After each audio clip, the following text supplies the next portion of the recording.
مساء الخير، يوم جديد وحلقة جديدة بنبدأها مع حضراتكم. هنكون معاكم موجودين على الهوا ساعة بموضوع طبي جديد ولحد 25/6. وموضوعنا النهاردة الحقيقة هنتكلم فيه عن القلب. هنتكلم عن فحص يمكن كتير من الناس ما عندهاش معلومات تخصه. يمكن كتير من الناس ما تعرفش الفحص الخاص بالرنين المغناطيسي للقلب.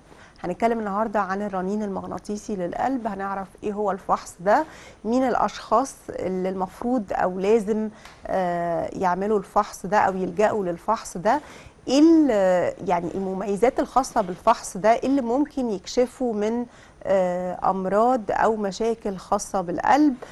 كمان هنتعرف على الفرق ما بينه وما بين رسم القلب، فحص مثلا زي رسم القلب او زي الايكو. ايه المميزات اللي هناخدها من وراء الرنين المغناطيسي؟ هل ليه تحضيرات معينه قبل اللجوء ليه؟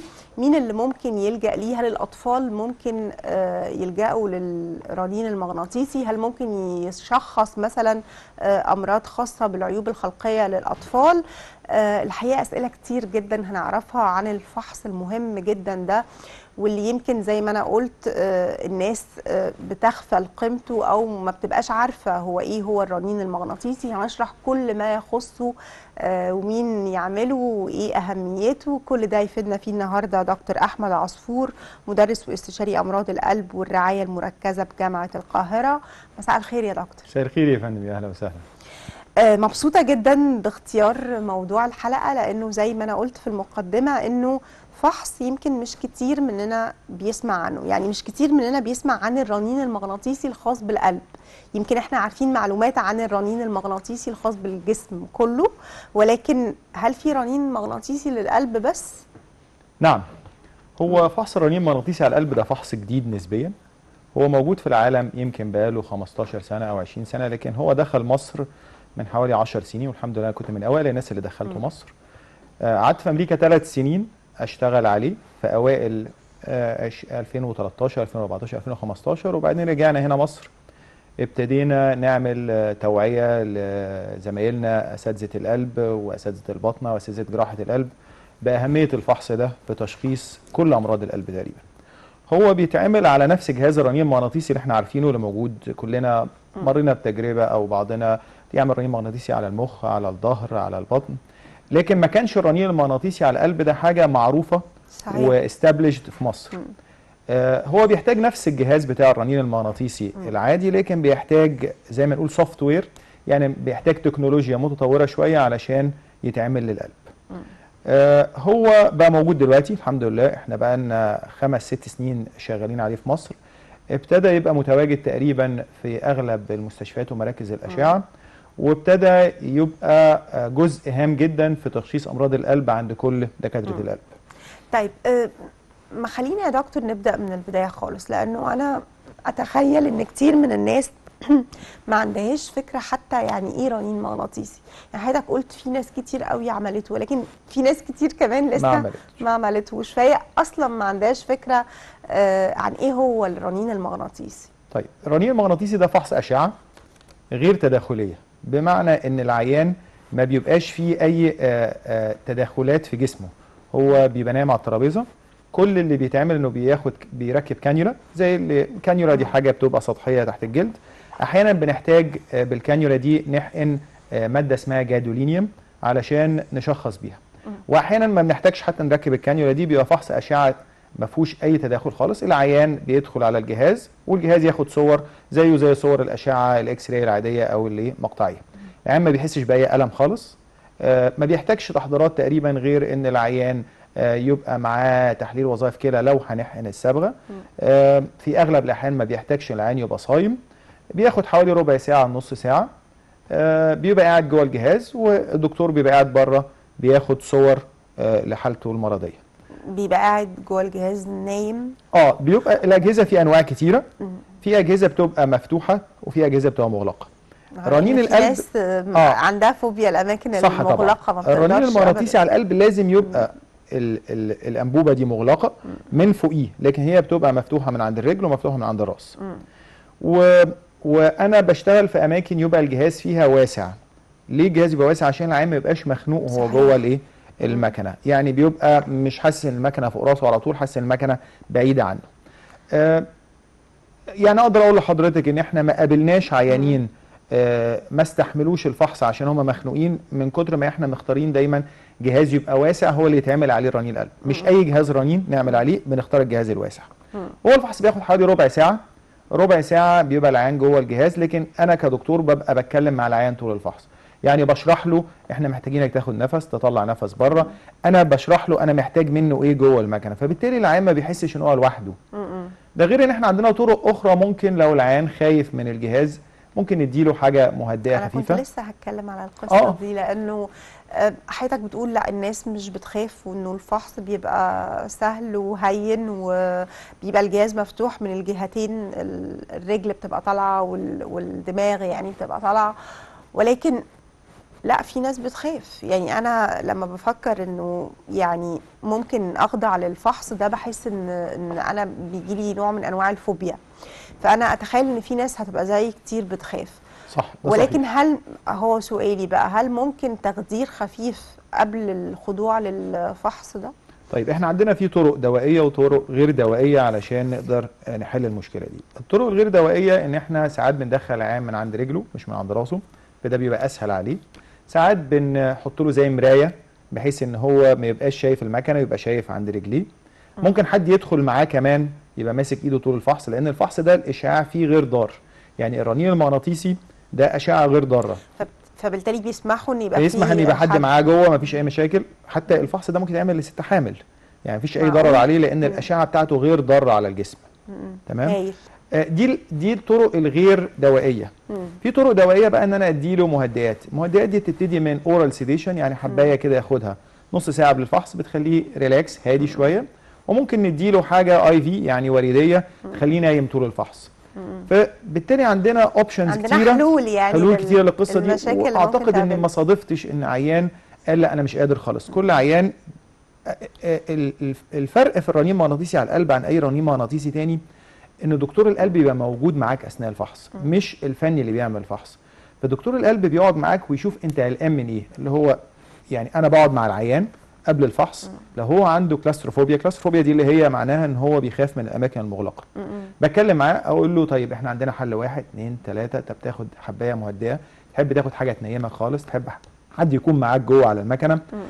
عندنا اوبشنز كتيره، وما قابلتش ان عيان قال لا انا مش قادر خالص، لان قد اند انا ممكن انيمك خالص طول الفحص ما تبقاش حاسس باي حاجه خالص، ربع ساعه ونكون مخلصين الفحص. على فكره هايل، لانه كل المشاكل اللي ممكن تقابل الشخص من مخاوف تخص الفحص هي محلوله في الاخر. بالظبط.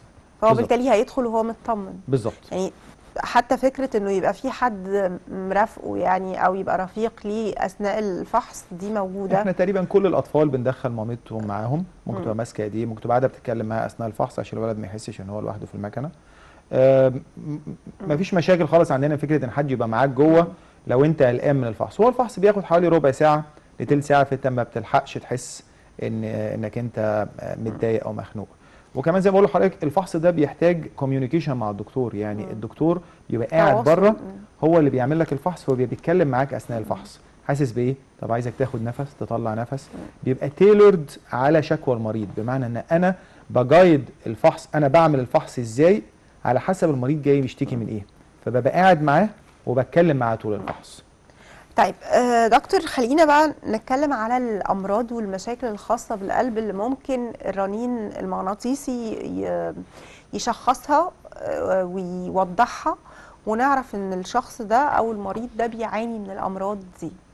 طيب اقدر اقول لك ان الرنين المغناطيسي على القلب دلوقتي في الارشادات الدوريه العلميه سواء الاوروبيه او الامريكيه بقى له دور في كل امراض القلب. يعني نقدر نقول ان كل امراض القلب الرنين المغناطيسي ليه دور في تشخيصها وفي علاجها. طيب الرنين المغناطيسي على القلب بينقسم قسمين، قسم تشخيصي وقسم علاجي، بمعنى ان احنا ساعات بنستخدمه في التشخيص وساعات بنستخدمه في العلاج. حتى الان في مصر كل استخداماتنا ليه استخدامات تشخيصيه فقط مش استخدامات علاجيه، لكن احنا ان شاء الله هندخل الاستخدام العلاجي ليه. طيب لو هنتكلم على الاستخدام التشخيصي لان هو ده المهم بتاع كور الحلقه، هو كل امراض القلب الرنين المغناطيسي له دور فيها.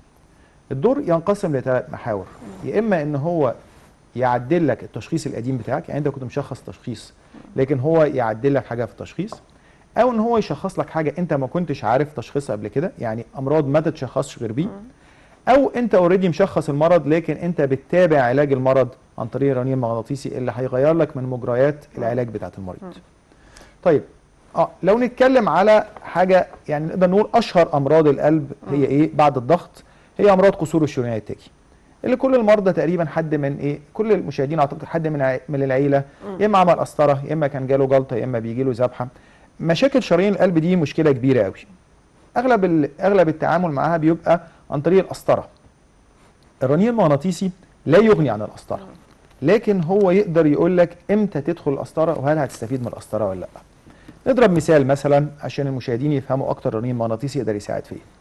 انت المريض بتاعك مثلا عنده الام بالصدر. الالام بالصدر تحتمل تكون الام نتيجه شريان تاجي، وتحتمل تكون الام نتيجه اي امراض اخرى. الرنين المغناطيسي في نوع منه اسمه رنين مغناطيسي بالمجهود الدوائي. ده بيشخص اذا كان المشكله بتاعت حضرتك الام الصدر دي نتيجه قصور في الشريان التاجي ولا لا.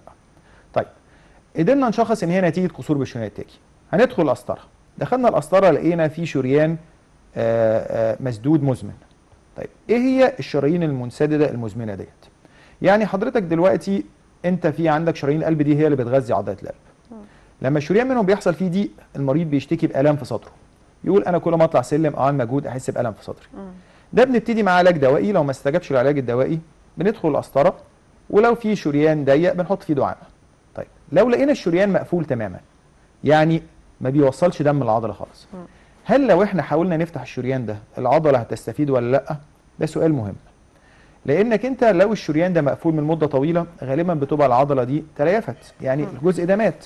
فبالتالي انك انت تعرض العيان الى ان هو يعمل قسطره ويفتح الشريان دوت وانت الاستفاده ما انتش متاكد منها، دي مشكله.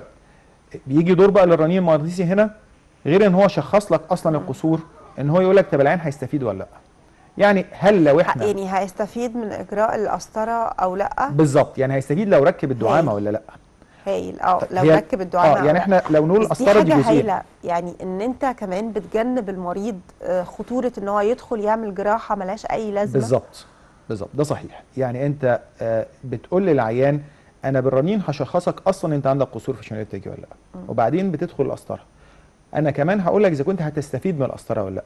ولو انت مثلا عملت القسطره ولقيت فيه كذا شريان منغلق، فبالتالي هتودي العيان بتاعك للجراحه. طب هو هيستفيد من الجراحه ولا لا؟ طب الخطوره بتاعت الجراحه دي قد ايه؟ لانك انت ساعتها بتقول له اذا كان الشريان المقفول دوت هيستفيد من ان هو يتعمل له جراحه ولا مش هيستفيد، ونسبه الخطوره قد ايه وفقا لكفاءه عضله القلب اليمين والشمال. فبالتالي اقدر اقول ان اغلب العيانين اللي هيروحوا يعملوا جراحه قلب مفتوح عشان يصلحوا شرايين، الرنين المغناطيسي له دور في ان هو يحدد مدى استفادته من عدمه من الجراحه، خاصه لو كان المريض عنده ضعف عضله القلب. ضعف عضله القلب اللي هو تقريبا بنقول ان هو تحت ال 30% كفاءه العضله. يبقى ده ساعتها دور الرنين بعد القسطره، يبقى هو ليه دور قبل وليه دور بعد. ده بس في امراض شرايين القلب التاجيه مثلا. طيب احنا نقف هنا وناخد منال على التليفون ونرجع نكمل. يا منال. الو. الو. الو. ايوه منال اتفضلي. عامله ايه؟ الحمد لله. ازيك؟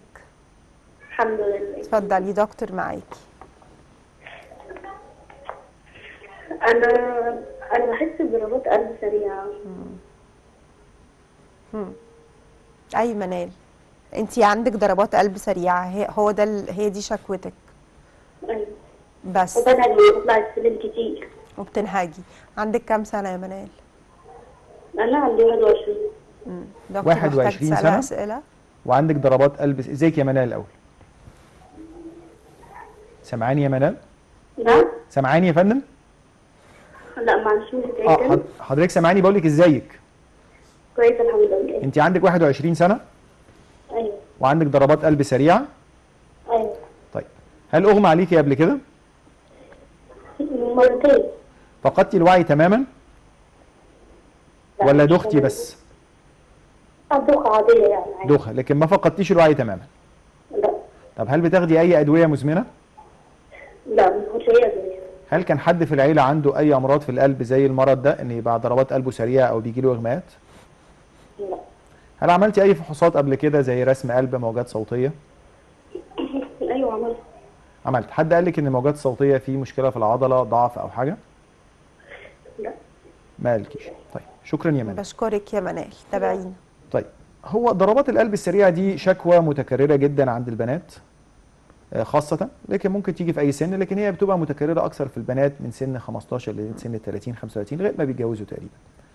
في 90% من الاحوال بتبقى ضربات سريعه حميده اللي احنا بنسميها ساينس تاكيكارديا، اللي بتيجي نتيجه التوتر، القلق، شرب القهوه كتير، السهر، امتحانات، مشاكل عاطفيه، مشاكل ماديه، اللي هو بنسميه التوتر الطبيعي، اللي هو اي حد فينا لو توتر ممكن ضربات قلبه تسرع.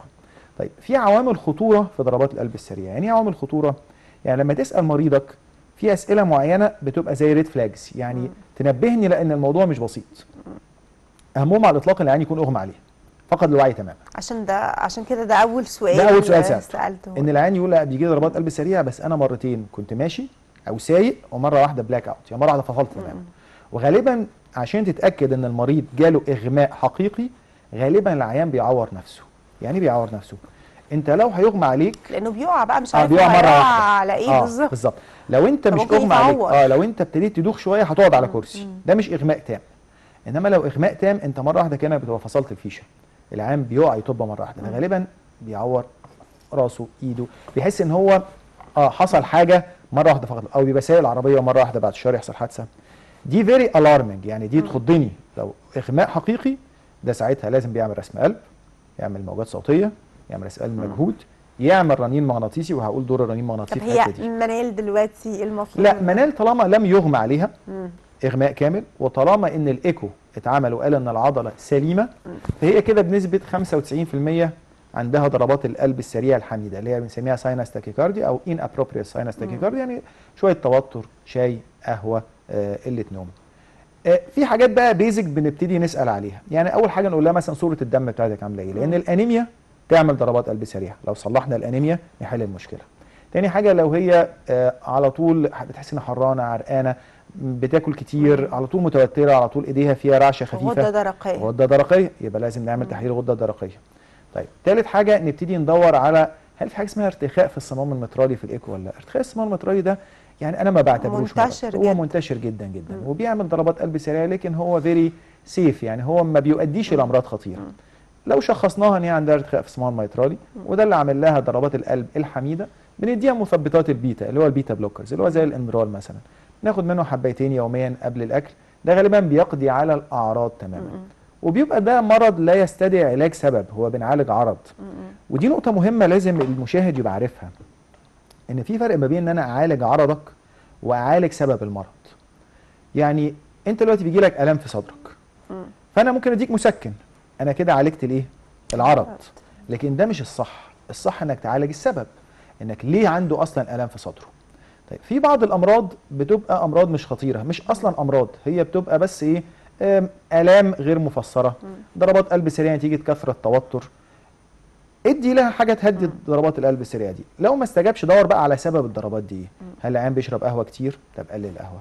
هل العيان متوتر جدا عنده انكزايتي ديس اوردر؟ اديله مهدئات ودور على الاسباب الاخرى.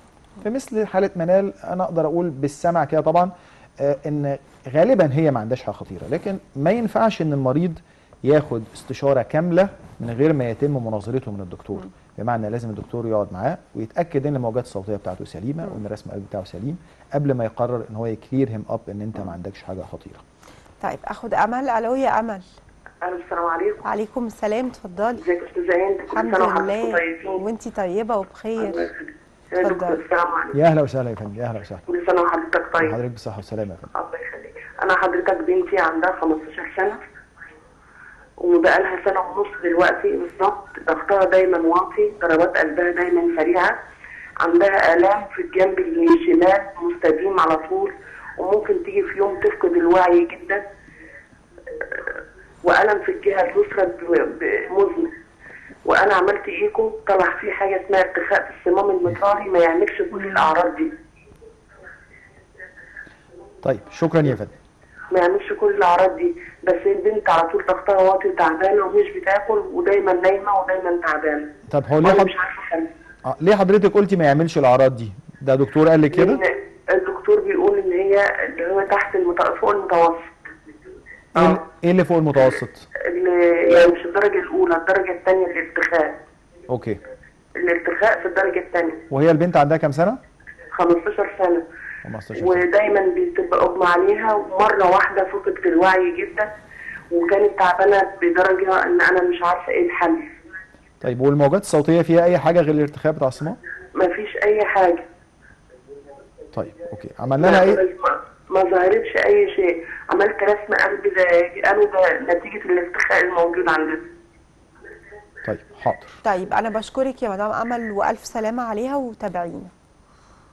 طيب هو برضو ده بيجي لنا كتير، ان المريض يبقى بيقول لك لا انا لسه اعراضي موجوده وعايز سبب اخر للاعراض بتاعتي. احنا بنكمل في الورك اب. يعني الورك اب يعني احنا عندنا كل عرض كل عرض عندنا من امراض القلب ليه زي ورك اب فلو، يعني ليه الجوريزم بنمشي عليه خطوه خطوه. بنبتدي بالحاجات الكومن ثم الحاجات الرير، نبتدي بالحاجات المشهوره ثم الحاجات النادره. الحاجات المشهوره زي ما اتكلمنا كده اللي هو اشهرها الانيميا، الغده الدرقيه، ارتخاء الصمام، دي الحاجات شرب القهوه والشاي، قله النوم. بعد كده ما بنستثنى الحاجات دي، ندور على الحاجات الاكثر ندره. في بعض امراض كهربه القلب ممكن تعمل الاعراض دي. ساعات منها اللي بيتجاب بالسيرفيس اي سي جي، يعني رسم القلب العادي اقدر اشخص بيه هو عنده ايه المريض دوت. قد يكون عنده حاجه اسمها بري اكزايتيشن مثلا، يعني يكون عنده بؤره كهربائيه نشطه بتبان برسم القلب العادي، او ساعات بحتاج ان اجري العيان على المشايه علشان اظهر هذه البؤره، او احيانا بحتاج اعمل فحص كهرباء قلب. بتظهر بس مع المجهود؟ ساعات في بعضهم يظهر مع المجهود، ساعات بيظهر في رسم القلب العادي، ساعات ما بيظهرش في ده ولا ده، بضطر اعمل دراسه كهروفسيولوجيه. يعني بدخل عيان القسطره وادخل اسلاك اقيس بيها كهربه القلب. وساعات برضو ما بشخصش بالدراسه الكهروفسيولوجيه، بلجأ للرنين المغناطيسي في بعض الحالات لما يكون انا متاكد ان العيان ده بيجي له بؤره كهربائيه نشطه، يعني بيجي له ضربات كهربائيه غير طبيعيه بتسبب له الام في صدره، او بتسبب له دوخه، او بتسبب له اغماء، او توطي له ضغطه تماما. في بعض منها بيبقى خطير بيستدعي ان احنا نحط اجهزه صدمات، وفي بعضها بسيط بيستدعي ان احنا ناخد ادويه لتهدئه الضربات دي، وفي بعضها متوسط ممكن يتعمل له كي بالقسطره، يعني بتدخل قسطره وتعمل كي للبؤره الكهربائيه النشطه دي. فاحنا لما نبتدي بالفحوصات البسيطه ونلاقي انها كلها سليمه لكن المريض ما زال بيشتكي، بننتقل الى الفحوصات الادفانسد اللي هي الاكثر تعقيدا، اللي منها الدراسه الكهروفسيولوجيه والرنين المغناطيسي. يعني هي محتاجه تلجا لفحوصات طيب متخصصه. هي لازم حد طبعا يبص على رسم القلب العادي والموجات الصوتيه، يتاكد ان هم ما فيهمش حاجه، يعمل تحليل الايه صوره الدم والغده، يتاكد ما فيهمش حاجه. بعد كده بقى بنبتدي ندخل فحوصات. في فحص تاني مهم ساعات بيظهر عند البنات اللي في السن الصغير ده اللي بيجي لهم اعراض الضغط المنخفض وضربات قلب السريعه، حاجه اسمها المنضده المائله. المنضده المائله دي موجوده في مصر، ان الولد او البنت او المريض بيبقى قاعد زي على ترابيزه، والترابيزه دي بتفليبهم، يعني بتخليه راسه توطى ورجليه تعلى، او العكس. في بعض الناس بيبقى عندهم مشكله في العصب الحائر، ان مع الوقفه مره واحده او مع اي خبر يضايقهم مره واحده ضغطهم بيوطى وضربات قلبهم يتسرع يتبطأ. وده في بعض الاحيان بيبقى خطير لو فعلا بيؤدي الى ضربات قلب منخفضه عشان جدا. لو حصل بشكل مفاجئ ممكن يغمى عليه، ممكن يغمى عليه وهو سايق، ممكن يغمى عليه وهو ماشي في شارع بيعدي عربيه. كوارث بقى كتير ممكن تحصل من ورا المشكله بالزبط. دي. ساعتها لو شخصت بالمنضده المائله ان هو عنده حاجه من الحاجات دي، احيانا بنحتاج نزرع لهم جهاز منظم لضربات القلب عشان نمنع ضربات القلب ان يحصل فيها كده. واحيانا بيبقى العلاج بس ان انا اديها ادويه ترفع لها ضغطها علشان ضغطها يفضل عالي على طول ما يوطاش مننا. فكل حاجه ولها علاج، ولكن تمشي في الباث واي الصحيح، تمشي في الورك اب صحيح، يعني تكمل فحوصاتك لغايه الاخر. طيب عدد كبير جدا من البنات بيبقى عندهم، خاصه البنات، ارتجاع في الصمام المترالي. ايه سبب المشكله دي يا دكتور وايه الاعراض؟ يعني انا بنتي شخصيا عندها اتشخصت ان هي ارتجاع، بس قالوا لي ما فيش مشكله وهي تمارس حياتها بشكل طبيعي. ده صحيح.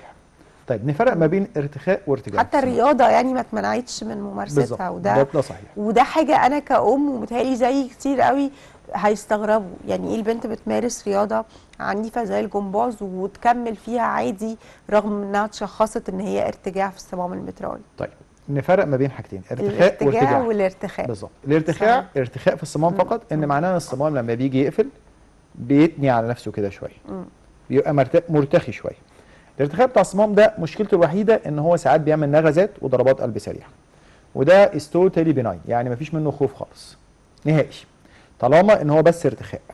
طيب في حاجات ان بعد الارتخاء ده مع الوقت يبتدي يفوت شويه، يعني الصمام يعني يعمل ارتجاع شويه بقى. تمام. الارتجاع لو بسيط يعني يزيد الارتخاء ده يزيد، فيبتدي الصمام يبعد عن بعضه شويه فيعمل ارتجاع. وده لازم يحصل في كل الحالات لا مع مش في الوقت كل الناس، ولا مش لا مش في كل الناس، بعض الناس بيحصل فيهم كده. ستيل برضو لو هو الارتجاع ده بسيط مفيش منه خوف خالص ولا اي قلق. طب لو ارتجاع متوسط، لا بنبتدي نتابعه سنويا ان ممكن يقلب بارتجاع شديد. طيب اذا لو هو ارتخاء فقط او ارتخاء بارتجاع بسيط مفيش منه قلق خالص. طيب لكن لو هو قلب ارتجاع متوسط او ارتجاع شديد بيحتاج متابعه، واحيانا نادره جدا في سن كبير بيحتاج انه يتعمل له عمليه. لكن هل ده معناه ان احنا نقلق لما نسمع كلمه ارتخاء؟ ولا نقلق خالص. الارتخاء ده لا يستدعي اي شيء، ويمارس رياضته طبيعي جدا، ويلعب رياضه كومبيتيتيف كمان، يعني يلعب رياضه ببطولات يدخل تنافسيه، مفيش اي مشاكل منها خالص. امتى نلجا ان احنا نعمل فحوصات اكثر تعقيدا؟ لو لقينا ان الارتخاء ده مع حاجه اسمها ديسجنكشن، يعني معناها ان الصمام وهو بيرتخي كده بينفصل سنه عن العضله. بنشك بيها بالموجات الصوتيه على القلب، لكن بنأكدها بالرنين المغناطيسي على القلب. او ان عمل هولتر اللي هو رسم قلب 24 ساعه، اللي هو الولد بيركب او البنت جهاز صغير كده على دراعها، يتوصل باسلاك على الصدر ويروح بيه. وساعات ممكن نقول له روح الرياضه بتاعتك عادي بيه، ونحلله بعد كده. لو لقينا ان الضربات كلها ضربات ساينس، اللي هي الضربات هي مش خطير، يلعب رياضه زي ما هو عايز، مفيش قلق. لكن لو لقينا ان هو بيجي له ضربات بطينيه اللي هي بنسميها فنتريكولار تاكيكارديا، اللي ضربات بطينيه، لا ساعتها نحتاج نعمل فحوصات اكثر تعقيدا عشان نتاكد ان هو ما عندوش بؤره كهربائيه نشطه، وده برضه بيتعمل بالرنين المغناطيسي على القلب. طيب اخد استاذ محمد، اتفضل. ايوه يا فندم، السلام عليكم. وعليكم السلام. حضرتك انا شكوتي ان انا كان حصل لي اغماء، ومش اغماء كامله، يعني قعدت على كرسي والحمد لله. يعني عملت قسطره، فحضرتك قالوا في ارتخاء في شرايين القلب. انا كنت باخد ادويه سيوله وحاجات القلب نتروماك وحاجات كده يعني. فانا ما ارتحتش في هذا الامر، وحاليا انا عملت القسطره زي ما قلت لحضرتك، وقالوا ارتخاء في شرايين القلب. انا سني 75 سنه. ربنا يديك الصحه. اي حركه مشي ليا بحس بدراعي اليمين وجعني من اعلى، وبعدين طلوع السلم براحتي ونهجان يعني. تمام يا فندم. هذه الحاله بتاعتي ايه بس التشخيص عند حضرتك؟ طيب هل في حاجه اسمها ارتخاء في شرايين القلب؟ في ارتخاء في شرايين القلب. طيب هو ايه الارتخاء في شرايين القلب؟ دلوقتي احنا عارفين ان شرايين القلب مشكلتها الشائعه اللي كنا عارفينها هي تصلب الكوليسترول. ان الكوليسترول يتصلب في الشرايين، في الشريان يضيق. لما الشريان يضيق يبقى مش بيوصل دم كويس للعضله، فالعيان يجي له الام في صدره مع المجهود. ده بيبقى حله بادويه توسع الشرايين، لكن لو ما استجابتش بيبقى الحل ان احنا نعمل قسطره ونحط دعامه ونوسع الشريان الضيق ده. طيب يبقى ده مشكله شرايين القلب اللي هي في 90% من الحالات. طيب في 10% او اقل من الحالات بيبقى بقى العكس، الشريان مرتخي مترهل يعني واسع. طيب هو شرايين القلب دي بتتكون من ايه؟ بتتكون من عضلات جواها. دي خلقه ربنا عز وجل، ان الشريان لازم فيه عضلات علشان ينقبض زي التعبان كده. يعني كل ما يدخل فيه دم يوسع وبعدين ينقبض على نفسه فيزق الدم لقدام. ده الطبيعي بتاع الشريان. الناس دي بيبقى عندهم العضله اللي في الشريان ضعيفه. في الشريان ما بيعرفش يعمل البالساتايل موفمنت دي اللي هي الحركه بتاعت ينقبض ينبسط عشان يمشي الدم. بيبقى عامل زي شراب كده ما فيهوش استك، واسع. الدم بيدخل ما بيعرفش يبروباجيت لقدام، يعني ما بيعرفش يتزق لقدام، فيبقى دايما الدم بطيء. الدم لما يبقى بطيء في الشريان، العيان لما يجي يعمل مجهود يحس بوجع في صدره. طيب حلنا في الحالات دي حاجتين. اول حاجه ان احنا نمنع اسباب ان الشريان يبتدي يوسع ويضعف كده. انا كنت لسه هسال السؤال ده. يعني ايه اللي يخلي الشريان يوصل للمرحله دي او للحاله دي؟ حاجتين مشهورين، في بعضهم بيبقى مرض وراثي، بيبقى مرض اسمه كوازاكي بيجي في الاطفال الصغيرين، بيبقى عدوى فيروسيه بيجي في الاولاد الصغيرين بيسبب لهم ان الشريان ينتفخ ويوسع كده. وفي حاجات مع السن مع الكبر تصلب شرايين برضو، بس بدل ما يضيق الشريان لا ياكل العضله، او يعني يترسب في العضله اللي في الشريان فيخلي الشريان يوسع يوسع يوسع. طيب ودي متهيألي الحاله دي الكومن في كبار، لانه عنده 75 سنه، فغالبا ده اللي عنده. صحيح. طيب ده بيبقى حله حاجتين، اولا ان انا اقلل الكوليسترول في الدم تماما عشان امنع ان الموضوع يحصل له بروجريشن، ان الموضوع ما يزيدش. تاني حاجه ان انا ادي ادويه سيوله. ادويه سيوله ليه؟ علشان انا الدم جوه الشريان ماشي ببطء نتيجه ان مفيش العضله اللي في الشريان اللي تخلي الدم يمشي لقدام. فانا اعمل سيوله في الدم، اخلي لزوجه الدم قليله علشان الدم يبقى دورته اسرع في الشريان، في العيان ما يجيلوش الالام ديت. وده عندنا كذا مجموعه من ادويه السيوله، بنبتدي بمجموعه رقم 1 ثم مجموعه رقم 2 ثم مجموعه رقم 3، ممكن نمشي العيان على 3 ادويه سيوله لغايه ما نقدر نقلل الالام بتاعته. لكن ما ده ما بيحتاجش دعامات غالبا. مدام سهام. ايوه اتفضلي. يا اهلا وسهلا. معلش، انا عندي ارتياح في صمام الاورط، شريان الاورط بالتحديد. ارتجاع في الشريان الاورطي. تمام. ماشي. فعندي جاتني شويه دور برد فتعبنا اكتر، والنهجان زايد كتير. تمام. فرحت الدكتور عطاني ادويه، عطاني الجهاز اللي هو الشخص بتاع اللي هو زي جهاز الاكسجين، فمش جايب نتيجه. اعمل ايه تاني؟ طيب هو درجه الارتجاع بتاعت الصمام الاورطي قد ايه يا فندم؟ هو لسه طالب الاشاعه، بس قال لي بعد العلاج ده ما يخلص في المنيا، فانا لسه ما رحتش. هعيد الكشف بكره ان شاء الله. طيب تابعينا يا فندم. حاضر. ماشي. طيب خلينا نفرق ما بين شكوتين عند المريضه. هي بتقول عندي دور برد وعندي ارتجاع في الصمام الاورطي. طب ايه العلاقه ما بين الاثنين؟ طيب دلوقتي ارتجاع الصمام الاورطي ده مشكله ميكانيكال، يعني مشكله ميكانيكيه. علاجها ما بيبقاش بالدواء، علاجها بيبقى بان الصمام ده لو ارتجاعه شديد انه لازم يتغير. الادويه مش هتجيب نتيجه فيه. طيب يبقى لازم اول خطوه نعمل موجات صوتيه على القلب، نشوف درجه ارتجاع الصمام ده قد ايه. لو شديد يبقى لازم يتغير جراحيا. طيب هو الصمام ده لما يرتجع ده ممكن يؤدي الى عدوى في الصدر؟ لان الصمام لما بيرتجع بيبقى الدم مش خارج من القلب صح، هو كل ما الدم يخرج من القلب يرجع تاني، لان يعني الصمام بيرتجع، فبالتالي العيان ما يبقاش الدوره الدمويه بتاعته كويسه. اولا العضله بيبقى تحتها ضغط ان كل ما تضخ دم الدم يرجع فيها تاني، فتبتدي تكبر وتضعف. تاني حاجه ان الجسم ما بيبقاش جاي له دم كافي، لان كل ما بتضرب دم في الصمام بيرجع لك تاني. في العيان يحصل له حاجه اسمها احتقان، يعني الدوره الدمويه بتاعته تبقى بطيئه فيحتقن. يحتقن يعني ايه؟ يعني لما الدوره الدمويه تبقى بطيئه القلب ما يعرفش يسحب الدم من الجسم، يبتدي الرئه يحصل فيها زي ارتشاح، يعني الرئه تبقى مش قادره تمشي الدوره الدمويه فيها كويس، فبالتالي اي عدوى فيروسيه في الهواء زي اللي كلنا بنتعرض ليها تمسك فيها وتعمل لها عدوى في صدرها. اذا ارتجاع الصمام ادى الى انها بقت معرضه اكثر لعدوى في صدرها. طيب ساعتها احنا بنعالج الاثنين، بنعالج عدوى الصدر سواء بالمضادات الحيويه او بالنيبيولايزرز جلسات البخار زي ما هي بتاخد، بس ده مش كفايه، لازم نعالج بقى ايه سبب العدوى المتكرره، وهي لو الصمام ده مرتجع ارتجاع شديد يبقى لازم يتغير جراحيا. طيب دكتور، في فرق ما بين ضعف عضله القلب وتضخم عضله القلب؟ طبعا ده سؤال مهم. طيب ضعف عضله القلب ده النهايه الطبيعيه لمعظم امراض القلب. يعني اي مريض عنده مشكله في القلب لو اتثابت من غير علاج بتؤدي في الاخر ان العضله تضعف.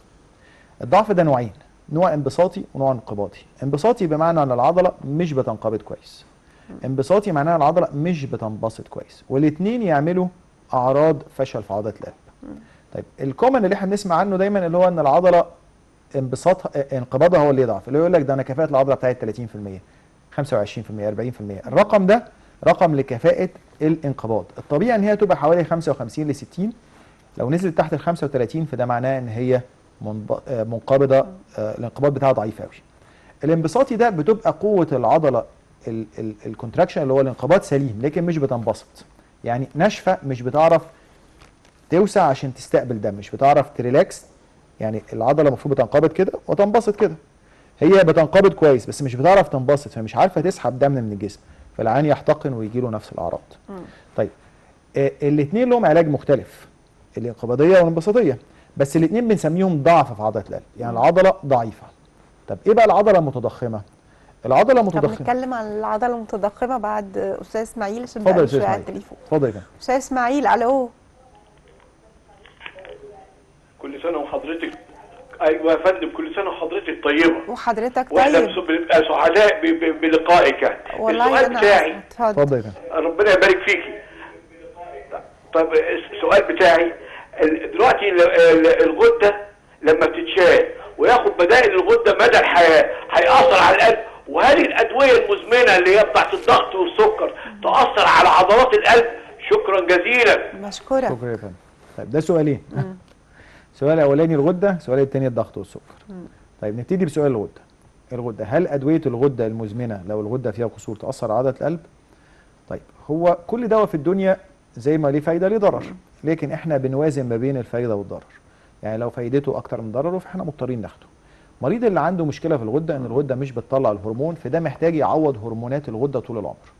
لان مفيش بديل غير ان هو ياخد الهرمون ده. الهرمون ده اللي هو الثايروكسين، ده المسؤول عن نشاط وعن حرق الجلوكوز في الجسم، وعن ان انت يخليك متنبه ويقظ وفايق، مش خامل وتعبان ونايم على روحك. طيب الغده ده لازم ناخده طول العمر، لكن احنا بناخده بجرعات تبقى متبعه بدقه شديده جدا نسبتها في الدم قد ايه. هو وارد ممكن يعمل مشاكل في القلب؟ لو انت بتاخد جرعات عاليه انت هترهق القلب، لان الدواء ده عامل زي البنزين كده، بيخليك نشيط وفايق، وبيخلي الموتور يشتغل كويس، بيخلي عضله القلب تنقبض كويس. فبالتالي ده لو زودته تحميل هتحمل على القلب. بالظبط. فبالتالي لازم يتابع كويس قوي بحاجه اسمها TSH، بيتابع بتحليل في الدم، بيتعمل كل اسبوعين كل شهر على حسب ما دكتورك يقرر، علشان ما تبقاش بتاخد جرعات عاليه. خلي بالك انك برضو لو خدت جرعات قليله ده برضو هيأثر على القلب، لان الهرمون ده بيحرق الكوليسترول والدهون في الجسم. لو انت بتاخده يعني احنا محتاجينه، ولكن محتاجينه انه دايما يتاخد بجرعات مظبوطه ما تعملش مشاكل في القلب. لو زادت ترهق القلب، ولو قلت تخلي كوليسترول الدم يزيد فيعمل مشاكل في الشرايين. فبالتالي انت محتاجه، لكن محتاجه انه يبقى متابع جرعته بالظبط عامله ازاي. عشان في ناس بس بتاخد ادويه الغده دي كتير قوي، عشان عندها يخسوا. خمول في الغده الدرقيه من غير سبب عشان يخسوا زي ما حضرتك ايوه بتقول. في ناس بتعمل كده. فاحنا بنقول لهم ان مش حاجه يعني مش حاجه صحيه مش ابدا. انك تاخد هرمون الغده عشان تخس خالص، مش اسمها كده، غلط تماما. واي حد بيقول لك خد هرمونات عشان تخس ده غلط. يعني هو انت هتخس وهيبقى عندك مشاكل اكثر مشاكل في القلب وضغطك هيعلى وضربات بالزبط. قلبك هتعلى، هتدخل مشاكل. انما هو بيسال انا عندي خمول في الغده، فهو ده مريض يحتاج الهرمون، لكن يحتاجه بجرعات دقيقه علشان زي ما قلت لحضرتك. ولازم يعمل تحليل حضرتك قلته TSH عشان والفري تي 3 تي 4 بالظبط، عشان يعني يتابع جرعه يطمن طول الوقت وهو بياخد الدواء. بالظبط. ده كده السؤال الاولاني. السؤال الثاني هو بيسال بيقول ادويه الضغط والسكر هل بتاثر على القلب ولا لا؟ طيب هنا السؤال ده بقى يعني ايه؟ لا هو انت لو ما خدتش ادويه الضغط والسكر عضله القلب هي اللي هتتعب. صحيح. لان الضغط والسكر دولت اكتر مرضين بيسببوا مشاكل في القلب بعد كده، سواء مشاكل في الشرايين او في العضله. فما فيش حاجه اسمها ان انت تقول لا انا مش هاخد دواء الضغط والسكر عشان ما ياثرش على عضله القلب، لا انت محتاجهم عشان الضغط والسكر ما ياثرش على انت القلب. محتاجهم عشان ما يتاثرش على عضله القلب يا استاذ اسماعيل. بالظبط كده. استاذ عبد الله. ايوه السلام عليكم. اتفضل. عليكم السلام. اتفضل. أيوة. دكتور مع حضرتك. اتفضل يا فندم. السلام عليكم دكتور. عليكم السلام ورحمه الله وبركاته. الله يسترك. انا دلوقتي بعمل عمليه حضرتك، عمليه وطلبوا مني اشعه ايكو، وبعدين لقيت فيها ارتجاع في الصمام المترالي خفيف مع حاسس كده عند باطي ناحيه فوق القلب كده، يعني عرق كده ايه يوجعني، وايدي الشمال برضو مع اليمين من فوق كده فيهم وجع احيانا. فاكتشفت الموضوع ده ولسه لا رحت ولا جيت صراحه. هتعمل عمليه ايه يا فندم؟ انا عملتها خلاص، عمليه في القلب، فتاة. في القلب؟ عمليه في القلب؟ فتاة. مفيش حاجه اسمها كده يا استاذ. انت عملت عمليه فتاء بس مش في القلب. كبير وطلبوا مني مع التحاليل اشعه ايكو. لا ايه علاقه الفتاء بعمليه القلب؟ يعني في بطني يعني حضرتك ما عملتش عمليه في القلب؟ لا خالص. أيوة. يعني عمليه في البطن، فتاة كبير والحمد لله عملتها كويس. في الايكو كده ارتجاع خفيف في الصمام المترالي. طيب وهو يا فندم الوجع اللي بيجي لك في تحت باطك او في دراعك ده بيجي لك مع المجهود ولا وانت قاعد مكانك؟ لا احيانا يعني بيبقى احيانا حاسس كده على العرق ده نلاقيه يوجع تحت ايدي كده.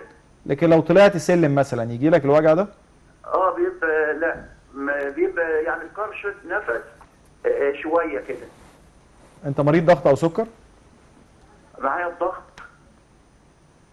لكن مفيش سكر. لا مفيش سكر. مدخن؟ والله. نعم. مدخن؟ لا انا ما بندخنش ولا حاجه زي كده. طيب حاضر، تابعنا يا فندم. حاضر. بشكرك يا استاذ عبد الله. طيب في حاجه مهمه، حاجه اسمها عوامل الخطوره عند المريض.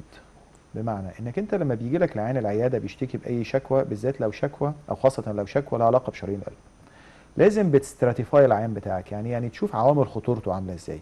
هل هي ست صغيره ولا هو راجل كبير في السن؟ هل هو بيشرب سجاير ولا ما بيشربش؟ هل عنده سكر ولا لا؟ هل السكر بتاعه مظبوط ولا مش مظبوط؟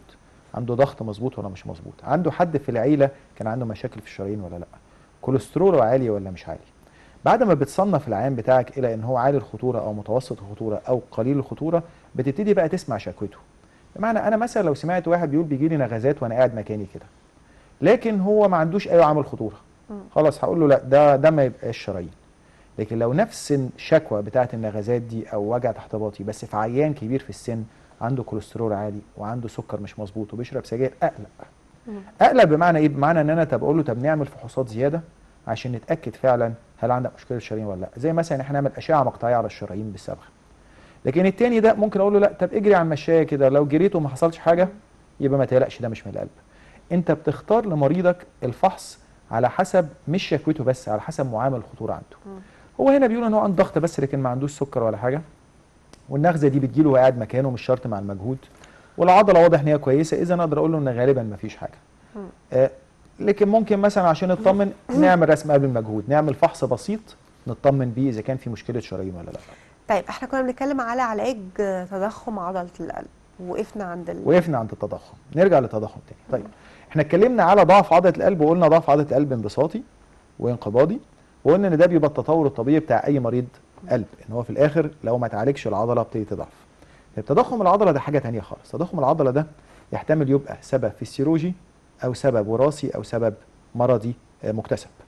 طيب تضخم العضله معناها ان العضله تبقى تخينه، سواء بتنقبض كويس او مش بتنقبض كويس، سواء بتنبسط كويس او مش بتنبسط كويس، التعريف بتاعها ان العضله تخينه. طيب هل كل عضله تخينه فهي مريضه؟ لا. لو انت راجل رياضي تلعب رياضه، زي ما البايسبس بتاعتك هتكبر من كتر الرياضه، انت مع الرياضه عضله قلبك ممكن تتخن شويه تو سيرتن ليميتس، يعني لدرجه معينه. يعني ممكن تدخل لغايه مثلا 1.5 سم سمك العضله، ده يعتبر عادي جدا لو انت انسان رياضي. طيب لو كبرت اكبر من كده بقى لازم ادور على اسباب تضخم عضله القلب. اسباب تضخم عضله القلب منها الفسيولوجي، يعني منها ان هو نتيجه ان انت مريض ضغط عالي، فالقلب بينقبض قدام ضغط عالي وضغطك مش متظبط، فتبتدي العضله تبقى بتعوض الضغط العالي ده بان هي تتخن هي كمان، كانك بتشيل حديد كتير فعضلتك تخنت. نفس القصه العضله بتضخ دم على ضغط عالي فبتتخن. ده لو ظبطت الضغط العضله ترجع سليمه تمام.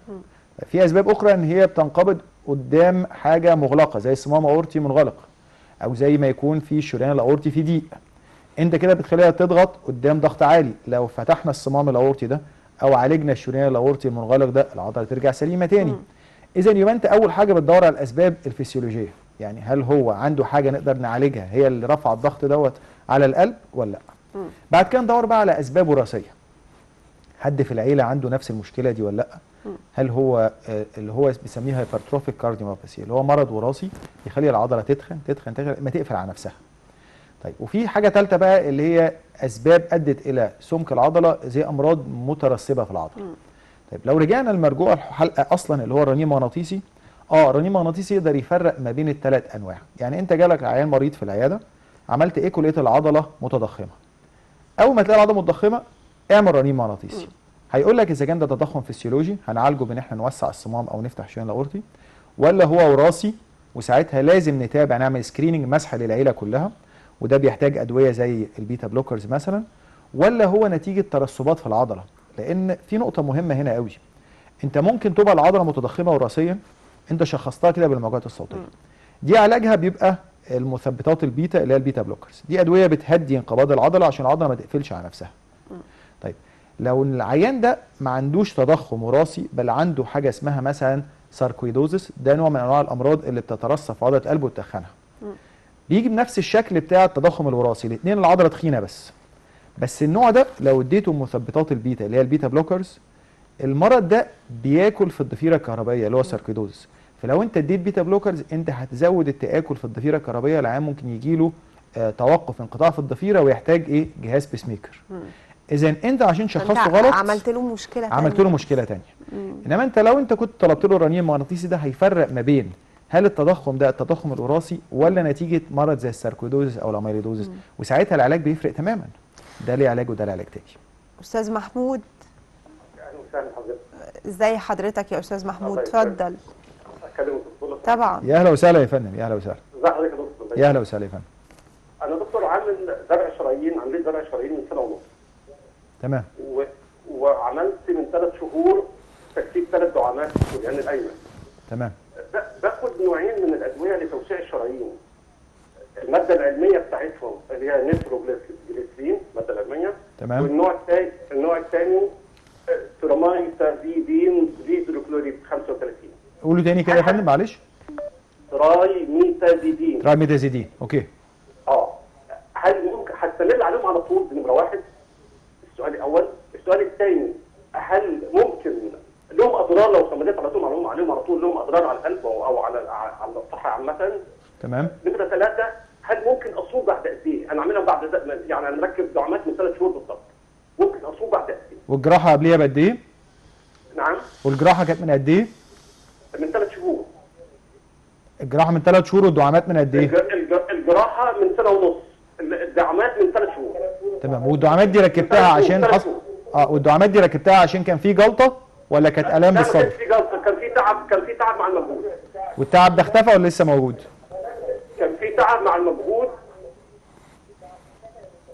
والتعب ده اختفى؟ الحمد لله قل يعني. قل كتير. تمام. شكرا يا فندم. تمام. بشكرك يا استاذ محمود. دكتور. طيب هو كذا سؤال. اول سؤال بيسال الادويه دي احتاجها طول عمره وهل لها تاثير ولا لا؟ طيب الادويين اللي هو قالهم النيتروجليسرين والترايميتازيدين دي ادويه بتعالج اعراض فقط.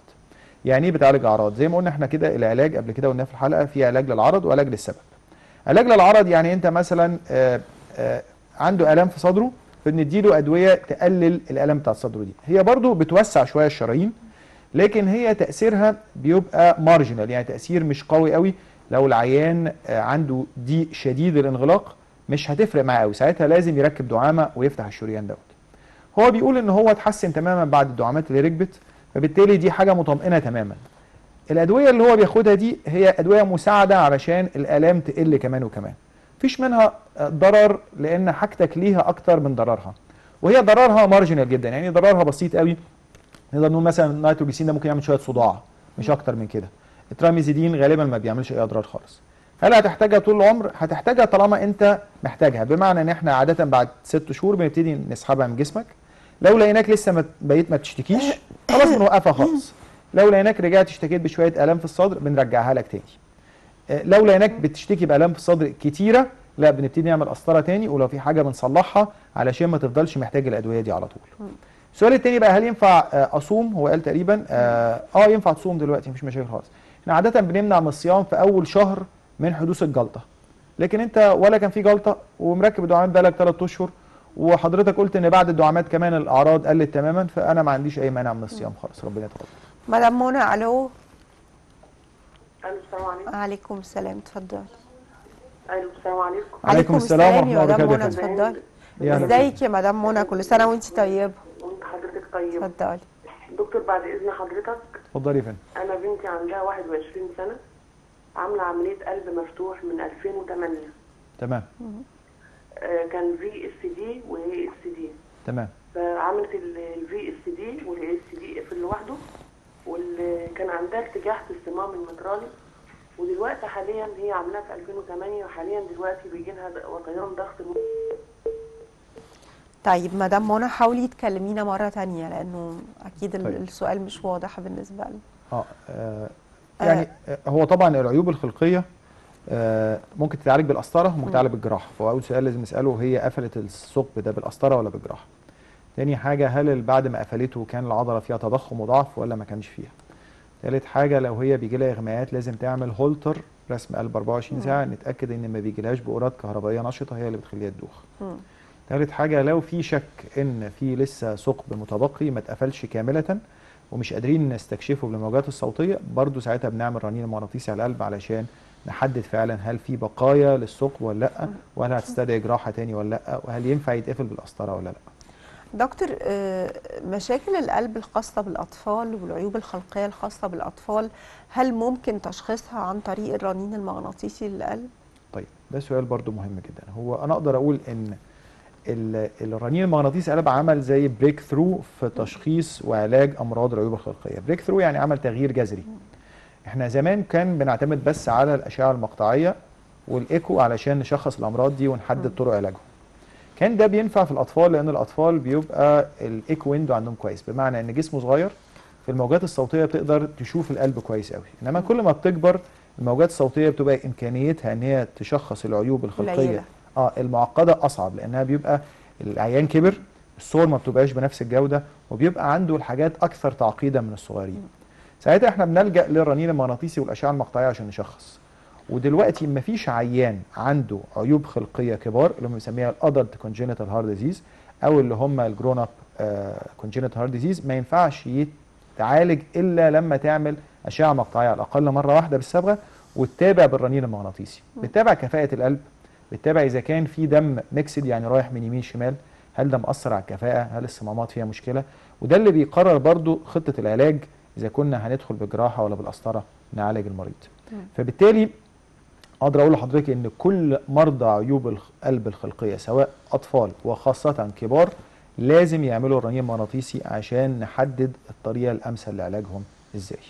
طيب احنا وقتنا خلص تقريبا يا دكتور وبنختم الحلقه، بس لو في حاجه احنا يعني حابين نوصلها للمشاهد دلوقتي عن قيمه واهميه الرنين المغناطيسي كفحص بيبين كتير قوي من العيوب والمشاكل الخاصه بالقلب، ومختلف تماما عن النتائج اللي ممكن يديها لنا مثلا فحص زي رسم القلب او الايكو لان هو متخصص بشكل اكبر. فممكن حضرتك تقول دلوقتي؟ انا اقدر اقول اهم حاجه ان التشخيص الدقيق السريع اهم من الاجابه، اهم من العلاج المريح. بمعنى انك انت مش ترش انك انت تاخد دواء روشته عشان يريحك، لا انت لازم تشخص الاول صح وبسرعه. صحيح. لانك كل ما تشخص بسرعه بتتفادى مشاكل على اللونج تيرم انك انت تكون ماشي في مرض غير اللي بتعالج فيه، وكل ما تتشخص صح ما بنقعدش نجرب معاك ادويه يمين وشمال نشوف مين فيهم اللي هيجيب نتيجه معاك. فبالتالي الدكتور القلب الشاطر الامين بيعرف ايه الادوات اللي تحت ايديه. انا عندي كذا اداه بستخدمها تيلورد للمريض، يعني انا بستخدم للمريض ده حاجه، بفصل للمريض ده حاجه، بفصل بالظبط، بفصل له طريقه المتابعه والتشخيص صحيح. على حسب شكوته. فلازم ابقى عارف كل حاجه تحت ايديا امتى استخدمها وليه استخدمها وهتفيدني بايه. اقدر اقول دلوقتي الرنين المغناطيسي بقى موجود في مصر، موجود في اماكن كتيره جدا. يفضل دكتور قلب اللي يكون معاك هو اللي يعمله لك، وهو بقى عباره عن كونسلت، يعني بمعنى دكتور القلب بيبعتك لدكتور القلب اللي بيعمل رنين كانه بياخد راي تاني، كانه بيعمل لك كونسلت تاني. عشان كده لازم قبل ما الفحص يتعمل المريض بيتم الكشف عليه كامله ويتقري كل تقاريره علشان نقرر هو هيعمل الفحص ده ليه، وياخد تقرير يرجع بيه لدكتوره كانه خد راي تاني لحالته المرضيه. فاعتقد ان ده هيبقى المستقبل، ان دلوقتي الاشعاعات المتقدمه قدرت تعرفنا امراض ما كناش نعرفها وقدرت تفرق في علاجهم، فلازم نبتدي نستخدمها اكتر من الاول. دكتور احمد عصفور، مدرس واستشاري امراض القلب والرعايه المركزه بجامعه القاهره، بشكرك يا دكتور. يا اهلا وسهلا، نورتنا. ميرسي لك. بشكر حضراتكم على المتابعه وبتمنى لكم دايما دوام الصحه والعافيه، واشوفكم بكره في حلقه جديده على الف خير. باي باي.